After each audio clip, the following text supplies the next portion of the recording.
H metre. ठीक, C D आपकी जो है वो एच मीटर हो गई इस वजह से। तथा और आपने क्या माना है, डी ई, डी ई बराबर एक्स मीटर। तथा जो ए बी है वो कितना हो जाएगा, टोटल ए ई जो ए ई टोटल है 40, और इस 40 से अगर हम ये एच को माइनस कर दें तो ये ए बी मिल जाएगी। ठीक है, ए बी कितना हो जाएगी, 40 माइनस एच मीटर।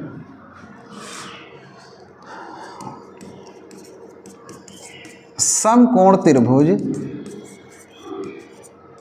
समकोण त्रिभुज सी डी ई में, ये सी लिखा हुआ है, समकोण त्रिभुज सी डी ई में tan 45 बराबर सी डी बटे डी ई, सी डी बटे डी ई। tan 45 का वैल्यू क्या होता है, 1 होता है, और सी डी का वैल्यू कितना है, h है, डी ई का वैल्यू कितना है, x है, बटे 1 करके क्रॉस मल्टीप्लाई करेंगे तो x बराबर h। ये आपकी समीकरण 1। पुनः त्रिभुज कौन सा ले लें अब, ए बी सी, त्रिभुज ए बी सी में, ए बी सी में tan 60 बराबर कितना हो जाएगा, ए बी लंब है और आधार कितना है, सी, और बी आधार कितना है, बी सी। tan 60 का वैल्यू क्या होता है, √3 बराबर में ए बी का वैल्यू कितना है, ए बी का वैल्यू है 40 माइनस एच, 40 माइनस एच, बटे बी सी का वैल्यू कितना है, एक्स है, बटे 1 करके आप क्रॉस मल्टीप्लाई करा दीजिए। √3x बराबर में 40 माइनस में h, x का मान रख दीजिए, x का मान रखने पर x का वैल्यू कितना है, h है, तो ये कितना हो जाएगा, √3h, और ये वाला h आप इधर ले लीजिए, कितना हो जाएगा, प्लस में h बराबर में 40 बचेगा। ठीक, √3h और एक h ये वाला है, h से h को आप यहाँ पर कॉमन निकाल लीजिए तो कितना हो जाएगा, √3 + 1 बराबर में 40।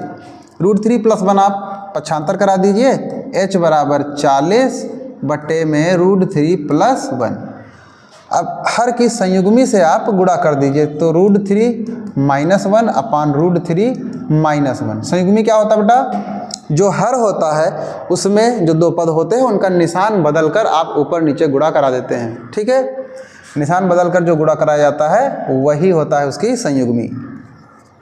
h बराबर 40, इसके गुणे में है √3 - 1, और बटे में देखिए एक ब्रैकेट में √3 + 1 और दूसरे ब्रैकेट में है √3 - 1। ये फार्मूला किसका बनता है, एक ब्रैकेट में a + b, एक ब्रैकेट में a - b। ये सूत्र किसका होता है, a² - b²। तो a की जगह पे कितना लिखा हुआ है, √3 इसका स्क्वायर माइनस 1 का स्क्वायर। अब h बराबर कितना हो गया, 40 √3 - 1, और नीचे √3 का स्क्वायर जब करेंगे तो हो जाएगा 3 माइनस में 1 का स्क्वायर 1, 40 √3 - 1, और बटे में 3 से 1 गया तो 2 से कट गया, ये 2 दूना 4 और 0। h बराबर 20 √3 - 1 मीटर।